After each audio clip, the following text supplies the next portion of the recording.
Bonjour à tous, on se retrouve encore aujourd'hui pour notre podcast, le French Podcast, le podcast qui s'adresse aux entrepreneurs du royaume, aux entrepreneurs bibliques, ceux qui basent leur entrepreneuriat sur leur foi et sur leurs convictions avec la parole de Dieu. Et aujourd'hui, on a la chance de pouvoir retrouver pour ce troisième épisode de notre podcast le pasteur Edner Gentil, qui est pasteur en Haïti, qui est également coach et qui fait un grand travail dans la communauté haïtienne. Bonjour, Pasteur Gentil. On est très content de te recevoir encore avec nous aujourd'hui. Bonjour frère Néhémie, heureux d'être avec vous et pour parler de l'entrepreneuriat biblique. Et nous saluons tous les amis, les frères et sœurs de la francophonie et ceux qui sont originaires d'Haïti en particulier. Waouh! Pour ceux qui ne connaissent pas Pasteur Gentil, c'est un homme qui fait un grand travail, qui est très, très zélé par la parole de Dieu, par tout ce travail d'entrepreneuriat biblique qu'il a installé justement en Haïti avec la structure Barnabas. Il est aussi pasteur où il accompagne une église en Haïti. Est-ce que, Pasteur Gentil, tu peux nous en dire un peu plus sur toi, qui tu es, qu'est-ce que tu fais, pour que les gens puissent savoir un peu mieux qui tu es? Je suis Jean-Edner Gentil, je suis né en Haïti, j'ai grandi là. Et, et puis, mon père était pasteur, et donc je l'ai vu dans le ministère, dans différentes églises. Et mon grand-père, du côté maternel, était aussi pasteur et missionnaire à travers différentes villes dans le pays. Il est, ce grand-père-là, il s'appelle Lémec Thomas. Et il est le seul pasteur haïtien que je connaisse qui a écrit une autobiographie, un livre bien intéressant. Ça Wow. s'appelle Il a marché avec moi.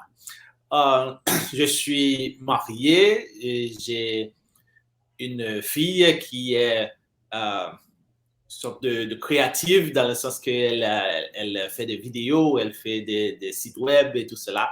Elle Wow. s'appelle Mélissa.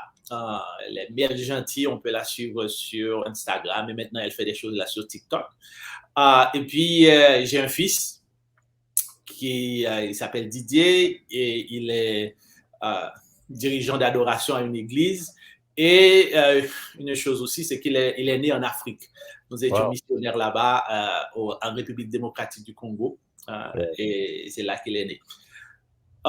Je suis professeur à une faculté de théologie qui s'appelle le STEP, Séminaire de théologie évangélique de Port-au-Prince, fondé il y a 80 années. Et puis, mais je n'étais pas là depuis 80 années.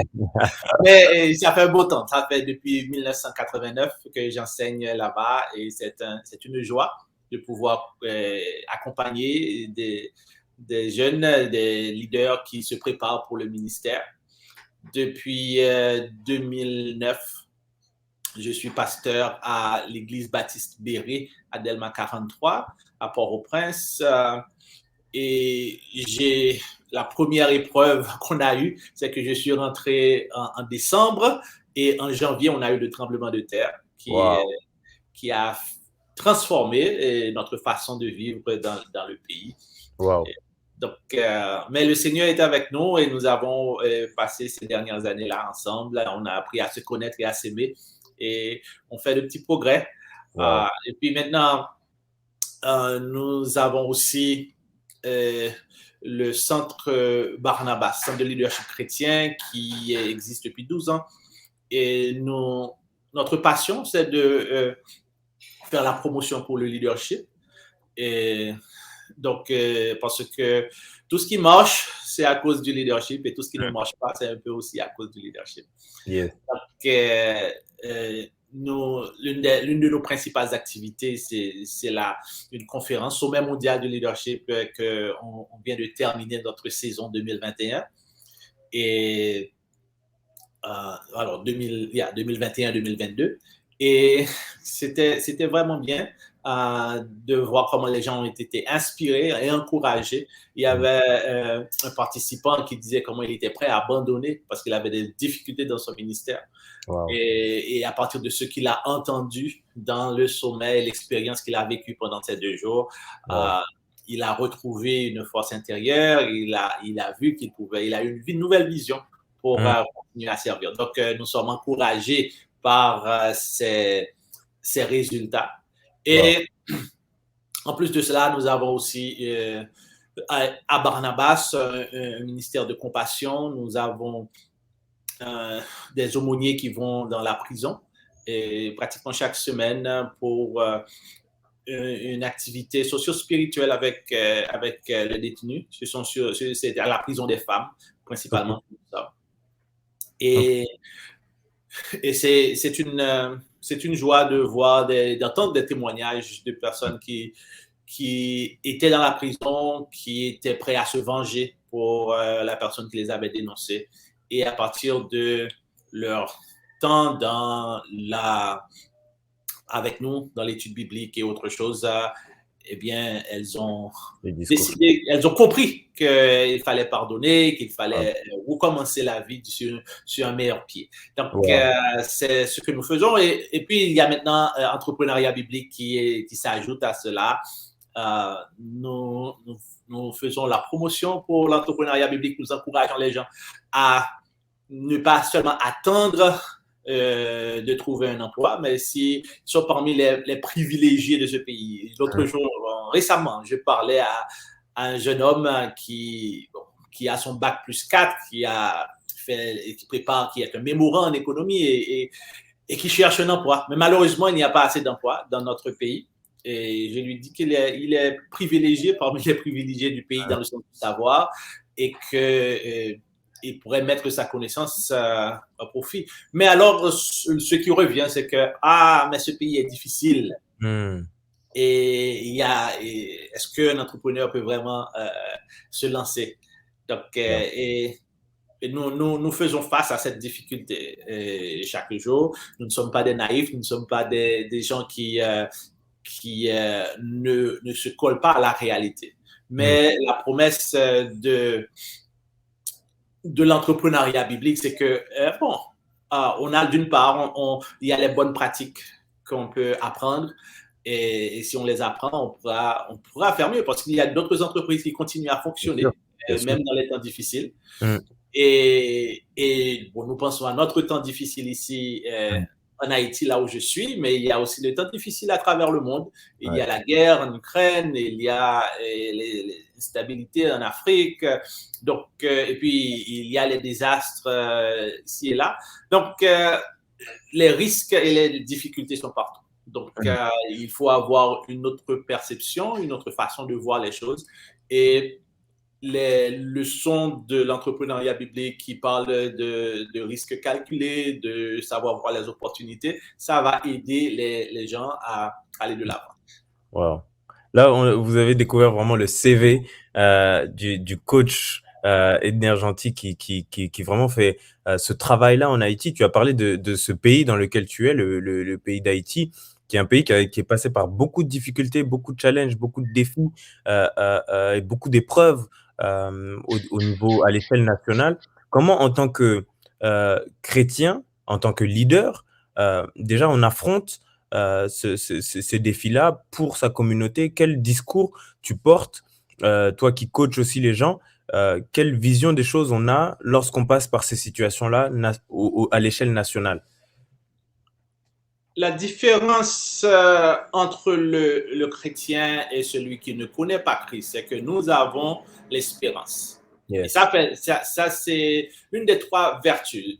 Dans la Bible, l'apôtre Paul en particulier recommande et est en train de suivre cherche à suivre les vertus de l'amour, qui est la foi et l'espérance. La foi, c'est notre relation avec Dieu qui passe par la prière et la méditation. Et l'amour, c'est notre relation les uns avec les autres qui porte à se sacrifier pour le bonheur de l'autre. Et puis, il y a l'espérance qui nous permet de rester ferme Mm. quand les temps sont difficiles. Donc, et ça, c'est l'un des atouts du chrétien, c'est d'avoir cette espérance qui n'est pas basée sur les circonstances, mais qui est basée sur le Seigneur et notre relation avec lui, lui qui nous a dit que je suis avec vous tous les jours jusqu'à la fin du monde. Donc, Yes. c'est cette espérance-là qu'on partage avec les gens. et on encourage aussi à mettre à profit les valeurs de notre foi.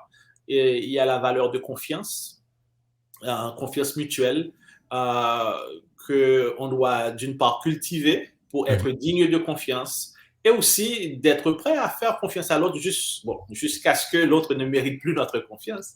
Mais on est disposé à faire cela parce que c'est ce que le Seigneur nous apprend. Mhm. Et il y a dans, dans notre vision chrétienne de la vie des bénédictions que nous pouvons à mettre à profit. Par exemple, notre Dieu est un Dieu de relation. Il est personnel, donc il est un Dieu de relation. Et tout ce qu'il a mis dans le monde dépend de relations. Relations les uns avec les autres, les relations avec le Seigneur, relations aussi avec notre environnement. Donc, si les gens apprennent à mettre à profit leurs relations, eh bien, ça peut aider. J'écoutais quelqu'un l'autre jour qui disait qu'après le tremblement de terre du 14 août qui avait frappé le Sud, eh bien, il a pu contacter quelques amis et à l'étranger et ces amis-là l'ont aidé à répondre à des cas pour aider des gens qui étaient en souffrance. Donc, mais il a pu faire cela à cause de cette relation qu'il entretenait. Donc, Mhm. je crois que ça, c'est l'un des points aussi dans l'entrepreneuriat biblique qu'on encourage à Mhm. cultiver les relations parce que c'est la base pour réussir, c'est la base pour trouver des fournisseurs, c'est la base pour trouver des clients. Et à partir de cette base de relation, on peut avancer. Donc, et au niveau des églises et de nos dénominations différentes, nous avons un réseau de relations que nous devons mettre à profit. Mhm. Malheureusement, souvent nous pensons, bon, ce sont des gens avec qui on peut prier, ou bien ce sont des gens pour demander de l'argent pour l'aide, Mhm. mais aussi c'est une communauté d'entrepreneurs ou d'entreprises que nous pouvons mettre à profit pour que nous puissions nous aider les uns les autres. Donc ça, c'est déjà un atout. Et puis, il y a aussi la culture de vérité et que nous croyons. L'Église, c'est la colonne de la vérité. Donc, si nous apprenons à fonctionner dans cette vérité, avoir cette culture de transparence, culture de positivité, ça aide aussi parce que c'est l'un des gourous du management, Drucker, qui disait que la culture va manger la stratégie Wow. chaque jour parce que une relation toxique dans une entreprise, ça dérange même tout le monde, mais s'il y a aussi une culture positive, eh bien, ça permet d'aller plus loin. Hmm. Tu parlais des relations tout à l'heure et de l'importance et la clé d'une relation pour aller plus loin dans sa carrière. Comment détecter une bonne relation? Toi qui as pas mal d'années d'expérience, tu as vu des choses, tu as rencontré des personnes sur ton chemin. Quelles ont été les clés pour détecter que cette relation est une bonne relation et comment détecter que justement à quel niveau on voit qu'une relation est mauvaise? Bon, quand il y a mensonge, Hmm. quand il y a manque de confiance, Hmm. c'est une relation qui commence à être toxique Hmm. et qui est déjà assez toxique. Donc, mais quand il y a respect mutuel, quand il y a engagement à travailler pour le bonheur de l'autre, quand il y a même sacrifice pour l'autre, ça, c'est une relation positive. En un sens, et la relation, une des belles relations que la Bible élève en dignité, c'est la relation du mariage. Et Mhm. c'est la même chose, si on peut prendre cette relation-là comme modèle, la relation entre l'homme et la femme, et dans le mariage, relation de fidélité, relation de confiance et d'entraide. Mhm. Et ça, c'est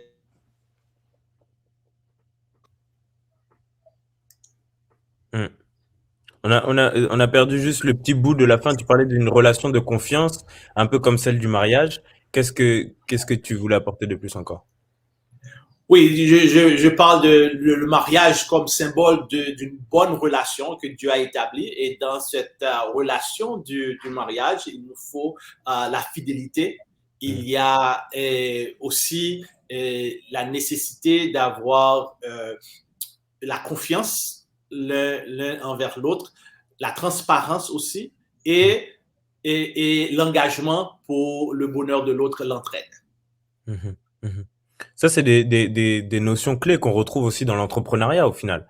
Parce que moi, je sais que au tout début aussi de mon aventure entrepreneuriale, on m'a émis et on m'a fait le rappel de ce conseil de fais attention avec qui tu vas t'associer.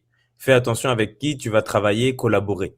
Est-ce qu'on retrouve cette notion aussi de confiance, de fidélité et tout ça aussi dans les associations entrepreneuriales? Est-ce que, vous, vous êtes passé par ce genre de processus aussi, où il fallait que vous détectiez quelles relations sont des relations de confiance, des relations qui vont m'emmener plus ou moins loin?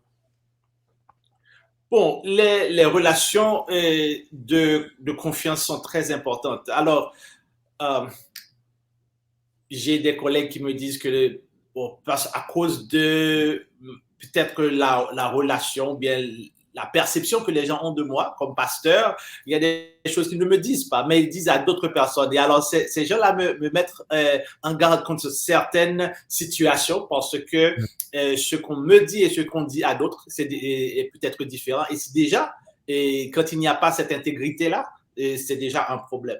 Donc, la Bible parle de ne pas se mettre sous un joug étranger OK.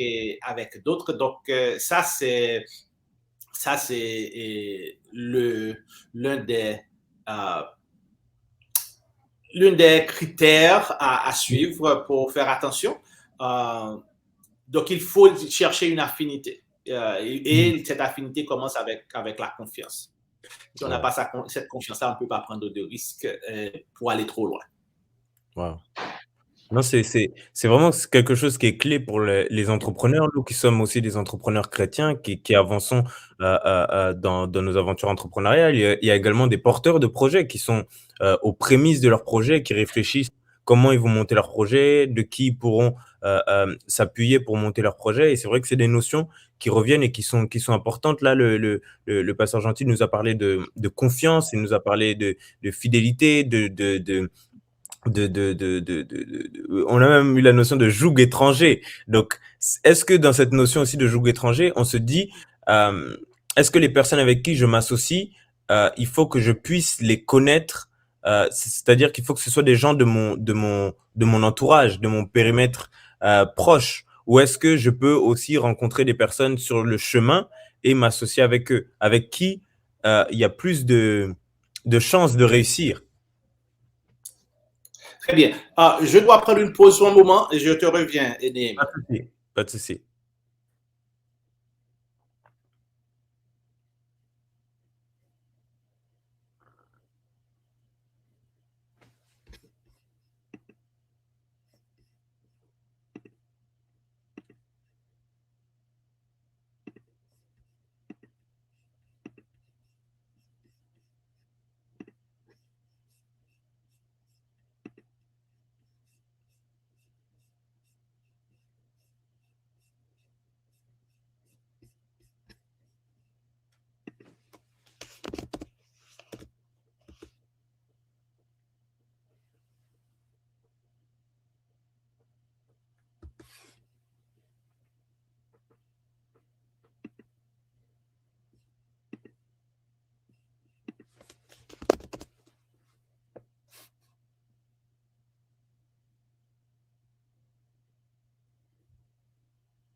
Excuse-moi, j'ai un Pas de souci, qu'on devait régler quelque chose. pas de problème, pas de problème. Alors, on reprend la question que tu avais posée concernant. On parlait de l'association, l'importance de l'association. C'est une notion qui est claire. Tout à l'heure, tu parlais du joug étranger. Et cette notion de joug étranger, ça peut faire connotation pour quelqu'un qui se pose la question, qu'est-ce qu'on veut dire quand on parle de joug étranger? Est-ce que c'est cette notion que je dois forcément m'associer avec des gens qui sont dans mon entourage, des gens que je connais depuis longtemps, ou est-ce que une personne que j'ai côtoyée, que j'ai rencontrée sur mon chemin, peut être une personne de confiance? Comment j'arrive à faire cette mesure du niveau de confiance pour s'associer, pour ensuite rentrer dans ma carrière d'entrepreneur biblique? Ou est-ce que je n'ai pas forcément à m'associer? Comment on place ça? Et c'est une bonne chose de s'associer. Il y a des Ecclésiastes, il est dit que deux valent mieux qu'un seul et la corde à trois tresses, c'est difficile à se casser. Donc, c'est une bonne chose de s'associer. Euh, il y a des valeurs qui doivent être présentes. Il y a des valeurs qui sont importantes pour une personne qu'on doit retrouver chez l'autre. Par exemple, si c'est pas n'importe quelle, disons que la spiritualité est importante pour vous Mhm. et que prier ensemble, c'est une valeur pour votre façon de fonctionner. Ce serait difficile de s'associer avec une autre personne qui refuse de Mhm. cette affaire de prier. Disons que la créativité est très importante pour votre façon de vivre et de voir la vie et l'entreprise. Et il y a une autre personne qui refuse de dépenser pour la créativité. Mhm. Donc, il y a déjà là, du point de vue de valeur, une difficulté à s'associer. Euh, mais il y a, pour trouver cela, je trouve que d'une part, il y a les références, les recommandations. C'est une bonne chose. On n'est pas condamné à rester seulement avec les personnes qu'on connaît. Mais si on rencontre une personne et qu'on est intéressé, il faut prendre le soin de vérifier les antécédents. Mhm. Il y a, en anglais, on parle de background check. Bon, c'est de plus en plus à la mode et même nécessaire, surtout quand on travaille avec les enfants et des personnes vulnérables. Mhm. Mais c'est une bonne chose de prendre, de choisir de faire confiance, mais aussi de vérifier Mhm. que cette personne-là est effectivement digne de confiance. Mais quand on a des références sur un partenaire potentiel euh, et qu'il n'y a pas de point bien de drapeau rouge, comme on dit, qui s'élève par rapport à leur caractère et leur vie, eh bien, on s'engage sur. Mais l'autre chose aussi, c'est de clarifier les attentes. Qu'est-ce qu'on va faire ensemble, qu'est-ce qui va arriver si quelque chose ne marche pas. Dans notre expérience à travailler avec d'autres groupes pour réaliser des projets, par exemple, on a pris l'habitude maintenant d'écrire des protocoles d'accord. Mhm. Euh, mémorandum d'accord. Et cela, ça dit voilà ce que je vais faire, voilà ce que tu vas faire, et voici certains points sur lesquels on doit s'entendre. Mhm. Et quand on peut s'entendre sur ces points-là, c'est tant mieux. Si ces idées-là ne marchent pas, alors on dit bon, c'est bien, on est amis ou bien on est frères, mais on ne peut pas marcher ensemble, c'était bien. Mhm. Mhm. Non, c'est très important. Et là, on revoit des notions qui sont clés pour les entrepreneurs. Et tout à l'heure, tu parlais du réseau. C'est aussi la force de ce réseau de Nehemiah. Nehemiah, c'est un réseau international. Aujourd'hui, toi, tu es en Haïti.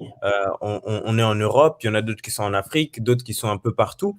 Et il y a cette notion de fraternité aussi qu'on retrouve à l'intérieur. Pour ceux qui seraient potentiellement intéressés aussi, on appelle ça la Nehemiah e-communauté, donc la communauté en ligne qui permet justement de créer ce réseau de confiance, ces notions de, de, de, de réseautage, de networking, comme ils disent les anglophones. Donc, je connais une personne qui connaît une personne qui connaît une personne. Ça nous fait aussi avancer dans les projets. Donc, merci beaucoup pour ce rappel. Moi-même, ça m'a encore convaincu dans les convictions entrepreneuriales. Il y a une autre chose qui est importante dans ta position de leader, de responsable, tu es responsable aussi à l'église.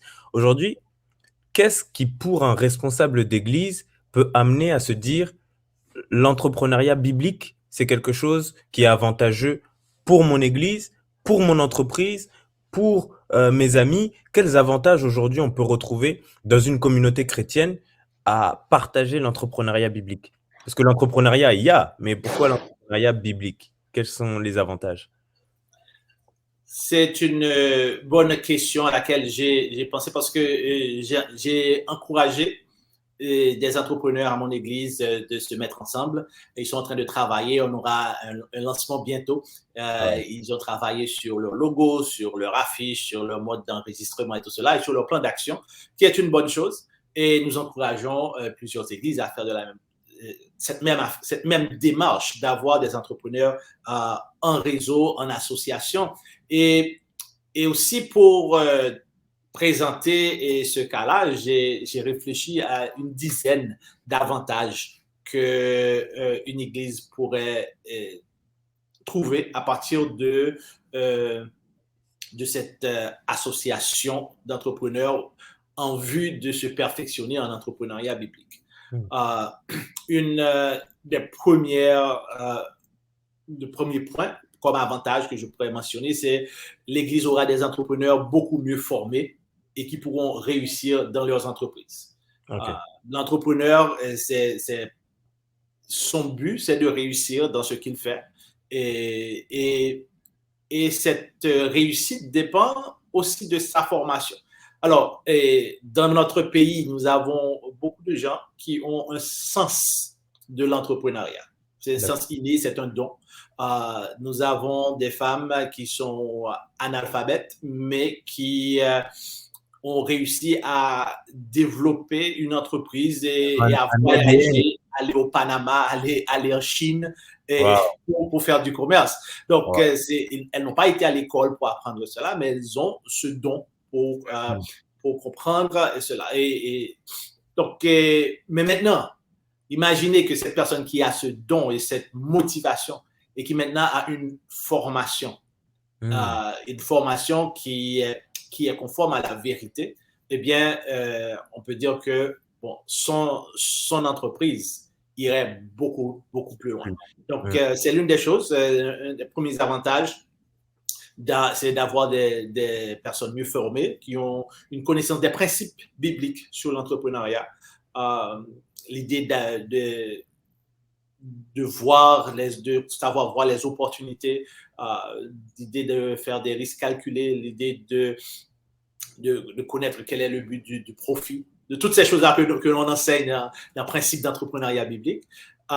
Donc, ça va aider. Et maintenant, quand on rentre dans les pratiques, comment faire sa comptabilité, comment lire les résultats, comment prendre des décisions et tout cela. Donc, ça va améliorer la performance de l'entrepreneur. Donc, c'est un premier avantage. Un deuxième avantage, c'est que, eh bien maintenant, quand ces gens-là sont en réseau, il y a un capital qui est en circulation au sein de l'Église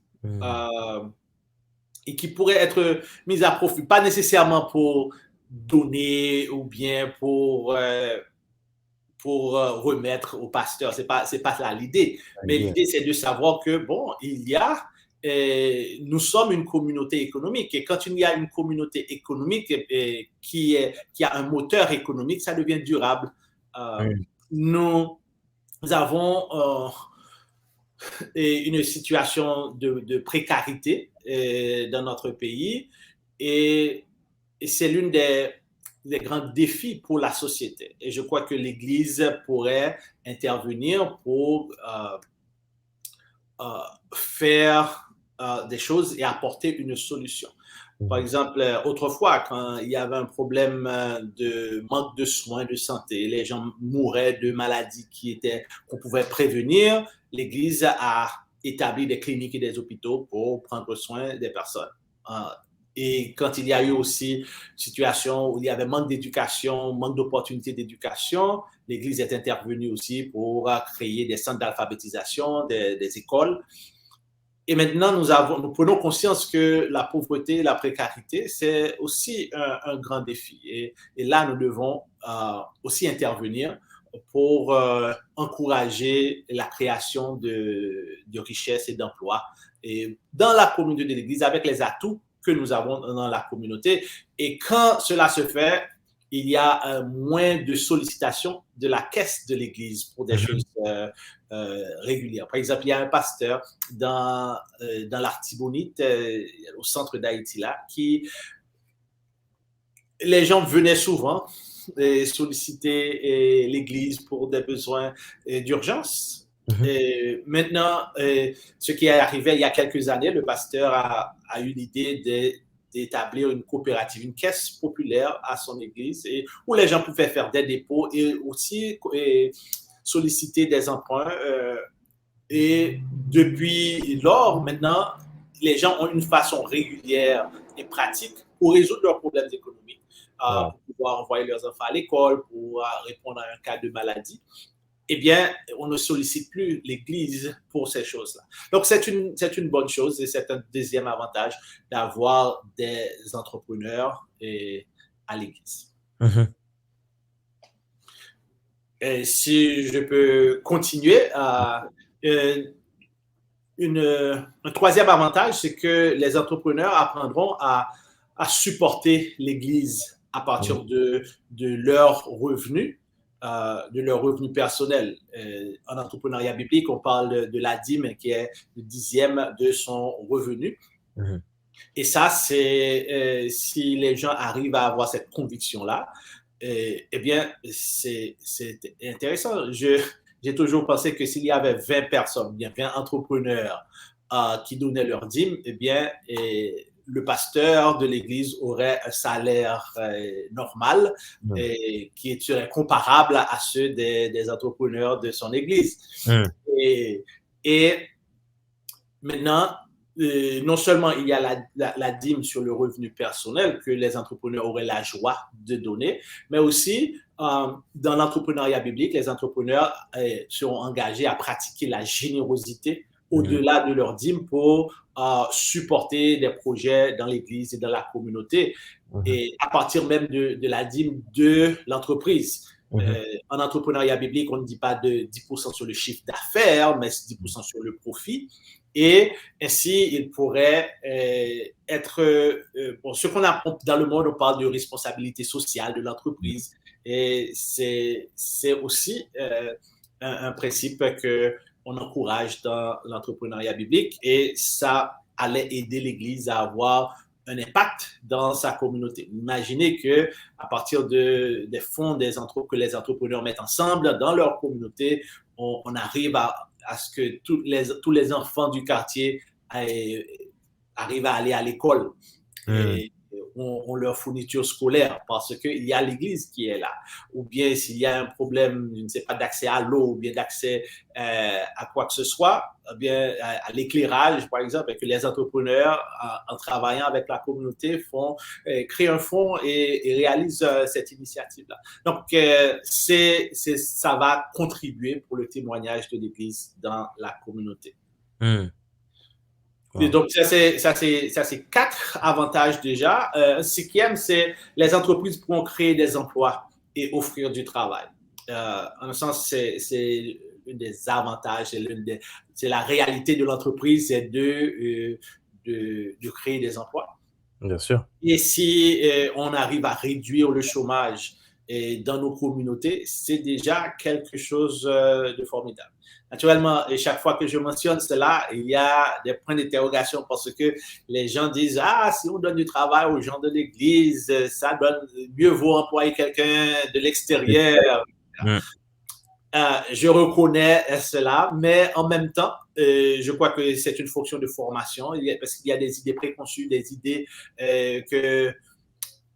qui sont vraies, mais qu'on doit mettre en équilibre. Par exemple, c'est vrai que nous prions le même Dieu, par exemple le patron et l'ouvrier, nous prions le même Dieu, c'est vrai, mais il y a aussi la réalité que l'ouvrier doit travailler et être fidèle à l'engagement qu'il a pris envers son patron. Donc, ce sont deux vérités à tenir en équilibre.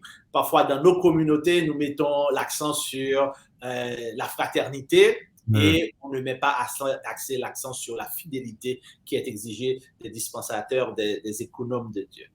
Non, mais ça c'est un très bon point que tu dis là, pasteur Gentil. Je reviens dessus parce que c'est vrai que cette question, ça vient souvent. Est-ce que je dois privilégier l'emploi de mon frère de l'église? Tout à l'heure, on parlait justement de l'association. Est-ce que je dois privilégier l'emploi d'un frère de l'église ou je dois regarder plutôt ailleurs pour pas qu'il y ait cette relation trop de proximité du fait que c'est mon frère de l'église et ça pourrait créer une relation où on se voit déjà trop, on nourrit trop de proximité. Moi, je peux partager un peu mon témoignage. Au tout début de l'entreprise, j'ai eu à aider certains frères et sœurs de l'église qui cherchaient des stages, qui cherchaient des alternances ou des choses comme ça. C'est des gens qui étaient parfois en situation de crise parce qu'ils n'avaient pas, ils ne pouvaient pas aller plus loin avec l'école. Et il y a un moment, cette question que je me suis posée, est-ce que on arrivera à faire la distinction entre c'est mon frère à l'église et ici c'est mon travail? Et c'est vrai qu'au tout début, c'est un peu compliqué parce que même au bureau, tu retrouves un peu cette fraternité qui s'installe. Donc, comment on peut conseiller quelqu'un? Oui, embauche, puisqu'il y a cette vision-là de Nehemiah de créer et de créer 100 000 emplois dans 10 ans. Mais ces 100 000 emplois, si c'est des gens de l'église, comment je gère ça? Ouais.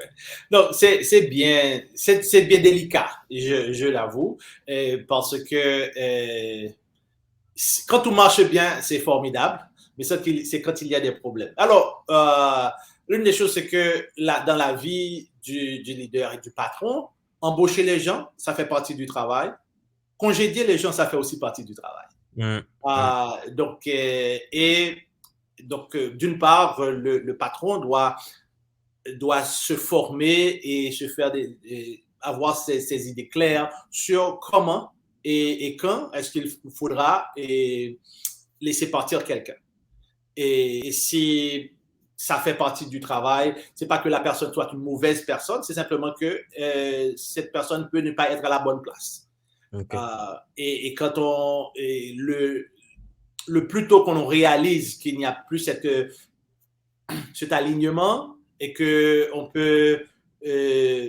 on doit se séparer, mieux. C'est difficile, c'est compliqué, mais on peut le faire. Si on le fait correctement, pour que il y a toujours des sentiments. Si la personne, si l'autre partie ne se sent pas honoré, qu'on lui a fait un mauvais tour, etc. Donc, il y aura des sentiments difficiles. Mais l'autre chose, c'est que ça va passer. Je me rappelle une histoire où une église avait dû congédier quelqu'un. Et puis, une autre fois, bon, c'était difficile, mais ils ont fait. Et puis, le pasteur était en voyage et puis il a trouvé son ancien employé, mais qui avait une position qui était beaucoup plus intéressante, qui convenait très bien à sa personnalité et qui dit au pasteur, merci de m'avoir évoqué. Parce qu'il n'aurait pas trouvé cet autre emploi-là s'il était toujours à la même position et frustré dans son travail.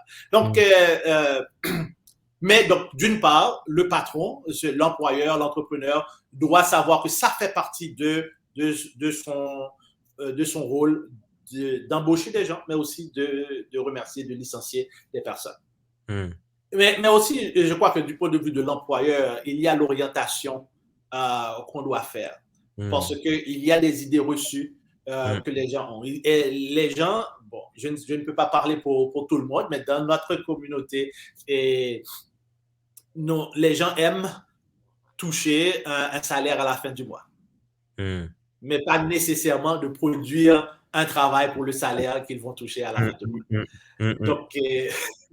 Donc, il y a tout, et le patron ne paie pas la personne pour sa belle figure. Le salaire est donné pour des résultats, pour une productivité. Donc, les gens doivent apprendre. Il faut une orientation pour l'employé pour qu'il puisse rentrer dans l'entreprise avec une bonne compréhension de voilà les attentes, voilà comment est-ce qu'on peut toujours rester et être et recevoir soit des promotions ou bien avoir une bonne évaluation dans le travail.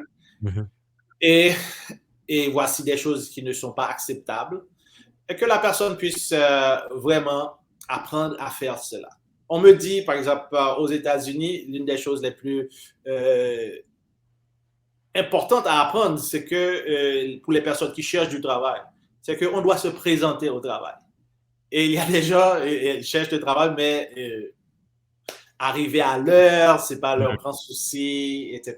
Donc, il y a une formation. Et là aussi, je crois que l'entrepreneuriat biblique pourrait, et une association dans les églises pourrait aider les gens à comprendre comment être bon employeur et qu'est-ce qu'on considère aussi comme un mauvais employé, et pour que les gens puissent avoir cette formation professionnelle pour arriver à être le type d'employé, d'ouvrier chrétien qui fait la joie de l'entreprise, de l'entrepreneur, mais aussi qui honore le Seigneur, parce que, après tout, c'est ça la critère. La Bible dit que bien, nous devons travailler comme pour le Seigneur et non pas pour les hommes. Non, c'est pas. Alors, j'avais donné 5 avantages. Un 6e, c'est les entrepreneurs seront conscientisés à apporter leur témoignage chrétien dans le milieu des affaires, en parole et en action. À l'église, nous venons une fois par semaine, bon, peut-être 2 fois, c'est pour la prière et l'étude biblique. Mais dans le milieu des affaires, on fonctionne 6 jours au moins sur 7. Et on a des contacts avec des fournisseurs, avec des clients, avec des collègues. Et ce milieu des affaires est un milieu très puissant parce qu'il y a beaucoup d'échanges, beaucoup de transactions qui se font. Et c'est là aussi qu'on doit avoir un témoignage. Et moi, je suis pasteur, donc si je dis une bonne chose, si je réponds avec sagesse, tout le monde va dire, bon, il fait son travail. Mais quand un entrepreneur qui fait des décisions de $20,000 par jour ou bien de $200,000, et si il choisit d'honorer le Seigneur dans sa décision, et que les gens réalisent que oui, il choisit, il fait cela à cause de sa foi. Donc ça fait une grande différence et c'est un témoignage puissant. Et ce serait intéressant que les gens puissent réaliser que des chrétiens sont en train d'avoir un témoignage puissant à cause de leur foi et de leur conviction chrétienne. Amen. Non, c'est très intéressant, c'est très intéressant. Le 7e avantage. 7e avantage, c'est que les entrepreneurs auront à cœur d'évangéliser leurs partenaires, leurs fournisseurs et leurs clients, qui pourront éventuellement rejoindre l'Église. Et s'il y a des gens qui rejoignent l'Église, bon, c'est une croissance et ça c'est le progrès pour l'Église. Mais je trouve, j'ai l'impression que les entrepreneurs, ils savent que bon, quand je travaille, et puis le dimanche, je vais à l'église. Mais avec l'entrepreneuriat biblique, d'une part la formation, mais aussi l'accompagnement avec toute la communauté et même avec le coach, ça renforce la mission que Dieu a donnée à tout le monde, Matthieu 28, d'aller faire de toutes les nations des disciples. Actes chapitre 1er, verset 8, de vous être mes témoins.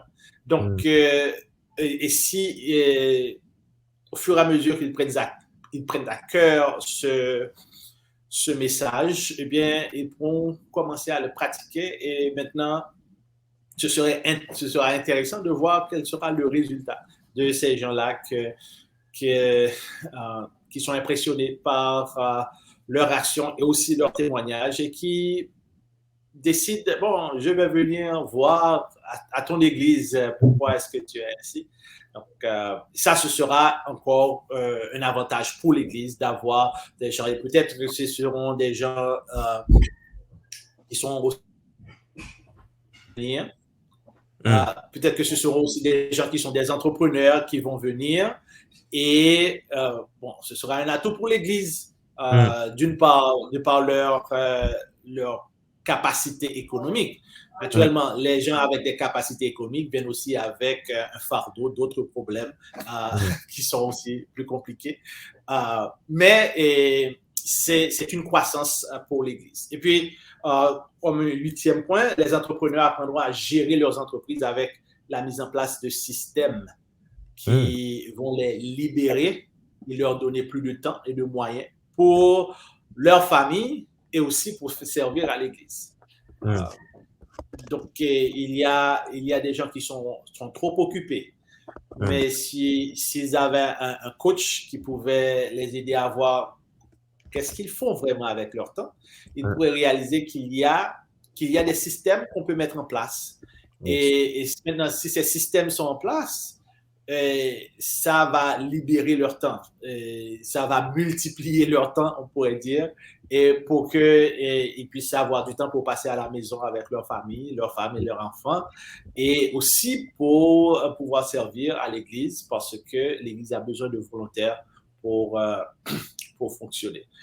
Et, et dans ce sens aussi, on peut parler de leadership des entrepreneurs qui s'améliorent et Mhm. aussi ils pourront exercer leur leadership à l'intérieur de leur communauté d'église qui est un neuvième avantage. Et comme un dernier avantage que vous pourrez mentionner, c'est que les entrepreneurs auront accès à une communauté internationale. Et là, je parle de quand ils rejoignent Nehemiah, une communauté internationale de collègues qui partagent leur foi en Dieu et le désir de faire un impact pour le royaume.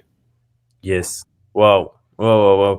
Là, on a récupéré des clés qui sont très, très importantes, pour les églises, mais aussi pour les entrepreneurs. Je reparle tout à l'heure quand tu parlais de, je crois le septième ou le 8e point sur la dimension évangélique, dans l'entrepreneuriat biblique. C'est vrai que parfois on est formé à l'entrepreneuriat biblique, on a ces convictions-là qui sont personnelles, mais c'est vrai qu'on n'a pas cette dimension où on partage ça aussi autour de nous. On se concentre sur le travail, avec nos collaborateurs, on travaille, mais cette portée évangélique d'aller faire des nations des disciples, on la perd aussi parfois dans notre travail d'entrepreneur biblique. Donc aussi, comment, au final, quels sont les conseils que tu peux donner à une personne qui comprend cette responsabilité qu'il a en tant qu'ouvrier, mais en tant aussi qu'entrepreneur, en tant que porteur de projet, d'aller aussi partager ses convictions, sa foi. Quelles sont les clés et les conseils que tu donnerais à une personne pour qu'il puisse mettre cela en pratique? Alors, ce sera plus facile que ça devienne naturel. Donc, Mm. on n'a pas besoin à se forcer. Oh, je dois faire quelque chose. Ça devient naturel. L'autre jour, récemment, je parlais à un jeune homme. Et dans la conversation, on parlait d'économie, on parlait de recherche d'emploi. Mais l'autre chose aussi, c'est de dire, bon, et pour ta vie spirituelle, comment est-ce que ça va? Et est-ce que tu es déjà baptisé? Et bon, le baptême, c'est pas ça qui sauve, mais c'est un point objectif pour savoir est-ce que les prérequis sont là. Mhm. Et ça a ouvert une conversation sur la vie spirituelle. Donc, je crois que c'est ce, c'est l'aspect naturel de la chose, Mm. organique de la conversation qui est importante et ça va dépendre de notre relation avec le Seigneur. Donc, premièrement, encourager un temps de prière, de méditation pour que nous soyons toujours prêts et proches de la volonté du Seigneur, d'une Mm. part. Et puis, il y a la communauté qui parle de ces choses. Et on réalise que je ne suis pas le seul. Il y a d'autres entrepreneurs qui sont aussi fous pour l'Évangile. Euh, Mm. L'autre jour, j'étais à cette conférence sur le leadership et j'ai rencontré un homme qui a peut-être plus grand atelier de construction à faire dans le pays et il parlait de Jésus et tout cela. Mais on lui dit, bon, je t'entends parler. Quelqu'un lui a dit, je t'entends parler, mais est-ce que tu es pasteur? Il dit, non, je suis fou pour Jésus. Donc, Wow. c'est intéressant de voir et de réaliser qu'il y a des entrepreneurs qui ne sont pas des pasteurs, Mhm. mais pour qui la foi et leur relation avec le Seigneur est tellement important. Um, et donc, d'une part, il y a la relation personnelle qu'on développe avec la méditation et la dévotion. il y a l'association avec d'autres entrepreneurs et on va voir comment est-ce qu'il parle et chacun a son progrès. Il y a des gens qui sont beaucoup plus avancés que d'autres dans cette affaire d'évangélisation, mais c'est contagieux. Et Hmm. aussi, il y a des formations particulières sur euh, comment présenter l'évangile et là, on apprend et on met en pratique. Donc, mais on ne peut pas être entrepreneur biblique et ne pas avoir à cœur ce souci de partager sa foi parce que à quoi sert-il à un homme de gagner le monde s'il perd son âme? Yes. Et une fois qu'on a cette conviction-là, eh bien, ça devient naturel. Et pour moi, c'est ce qui devrait être la stratégie, que ce soit une conversation naturelle. De prier le Seigneur, comment est-ce qu'on peut que cette conversation que je suis en train de faire sur la politique, sur le football, Hmm. peut s'ouvrir sur une question spirituelle et proposer une piste à la personne qui pourra éventuellement considérer et revenir poser d'autres questions. Wow. Tu parlais aussi dans le neuvième point du leadership qui s'améliore. Au final, avec cette formation-là, on a des bases et des clés sur le leadership, sur le caractère d'un bon leader, sur la bonne gestion du temps aussi personnel. Comment encourager une personne qui justement est en train de réfléchir sur est-ce qu'il y a vraiment un intérêt à faire cette formation-là ou à partager cette formation-là dans mon église ou dans ma communauté autour de moi. Cette notion de leadership, qu'est-ce qui change après la formation? Très bien. Dans notre expérience d'organiser des conférences sur le leadership, il y a une parole qui revient, c'est que quand un leader s'améliore, tout le monde gagne. Hmm. Donc, et comment est-ce qu'on s'améliore? Bon, d'une part, il y a la lecture. Les leaders sont des lecteurs, donc on encourage les gens à lire de bons livres et des biographies même de leaders qui pourront les inspirer à devenir leur meilleur eux-mêmes. Hmm. Aussi participer à des formations, des conférences. Il y a dans le contexte de Nehemiah les opportunités de séminaires gratuits qui se font. Donc, ce sont des opportunités à venir et suivre et de façon à entendre de nouvelles choses qui étaient toujours là, mais peut-être que nous avions besoin de les entendre à ce moment-là pour Hmm. notre vie. Et Hmm. puis, il y a les Global Forums qu'on fait chaque trimestre. Et puis, il y a Nehemiah Week qui se fait chaque année. Donc, ce sont des opportunités pour venir se ressourcer, pour trouver de l'inspiration. Et chaque fois que cela arrive, eh bien, il y a une petite amélioration. Et si on s'améliore, même si de 2 ou 5% chaque fois, eh c'est après un certain temps, on se renouvelle Hmm. et quand le leader s'améliore, effectivement, c'est tout le monde qui gagne. Wow. Et merci beaucoup, Pasteur Gentil, pour ces grands rappels qui sont importants pour nous sur ces avantages qu'on a à se former et former aussi autour de nous des entrepreneurs bibliques. Tu parlais d'une communauté, la force aussi d'une communauté, c'est la force que Nehemiah essaie de regrouper une communauté d'entrepreneurs du royaume, une communauté d'entrepreneurs qui basent leurs convictions, leur foi, leur motivation sur la parole de Dieu. Et pour tous ceux qui sont intéressés par tout ce que le Pasteur Gentil a partagé, les différents événements, les différentes clés, les différents avantages de cette formation avec les principes et les pratiques de l'entrepreneuriat biblique. Vous pouvez vous aussi vous former à l'entrepreneuriat biblique, devenir cet entrepreneur inspiré par Dieu et poussé par Dieu en vous connectant sur le site internet de Nehemiah e-Community avec la version française. Vous tapez FR et vous avez aussi les informations qu'on a pu partager lors de ce podcast-là où on a reçu vraiment des bons conseils d'une personne qui a l'expérience, qui a le bagage, mais qui a aussi cette casquette à la fois de pasteur, de coach, mais aussi d'entrepreneur.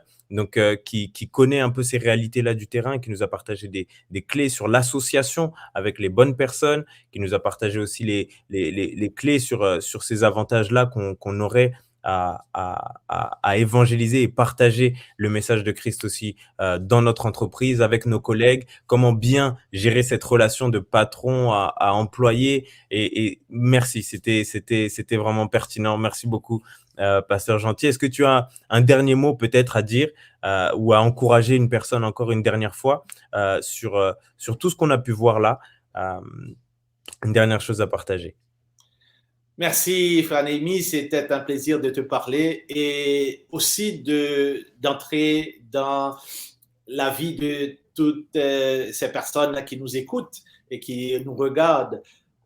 Bon, d'une part, c'est d'encourager les gens à se connecter à Nehemiah pour voir qu'est-ce qu'ils pourraient bénéficier de cette communauté avec cette idée de travailler, de faire l'entrepreneuriat autrement et d'essayer de le faire selon les principes bibliques. L'autre chose aussi, c'est d'encourager les entrepreneurs dans les églises à se regrouper et à se mettre ensemble et pour que ensemble ils puissent apprendre et s'encourager et faire une différence pour leur église et aider l'église à avoir cet impact au niveau de leur communauté à cause de leur engagement comme entrepreneurs, mais aussi comme chrétiens. Pour moi, il y a un levier puissant lorsque des entrepreneurs se mettent ensemble pour s'améliorer, pour pouvoir réaliser un progrès ou bien se perfectionner dans leur vocation d'entrepreneur et chercher aussi à faire une différence pour la création d'emplois et la création de richesses, pour que la communauté chrétienne puisse faire une différence dans cette génération aux yeux du monde, parce qu'il y a de la souffrance, on a besoin de compassion, on a besoin d'aide, mais aussi on a besoin de travail, on a besoin de créer de la richesse pour faire un impact pour le royaume de Dieu. Wow. Wow, merci beaucoup. On était à notre troisième épisode de notre French e-community podcast avec le pasteur Gentil, encore qui nous a donné énormément de bonnes choses. Merci beaucoup. Et vous pouvez retrouver tous les épisodes de la e-community French podcast sur Spotify, sur Google Podcast et toutes les plateformes d'écoute. On se retrouvera encore pour un quatrième épisode encore fascinant avec un autre invité qui nous partagera encore son expérience sur l'entrepreneuriat et qui va nous booster et nous encourager. Encore un grand merci à toi, Pasteur Gentil. Et vous pouvez retrouver cet épisode aussi disponible partout sur nehemiahecommunity.com. Merci beaucoup à tous. Merci.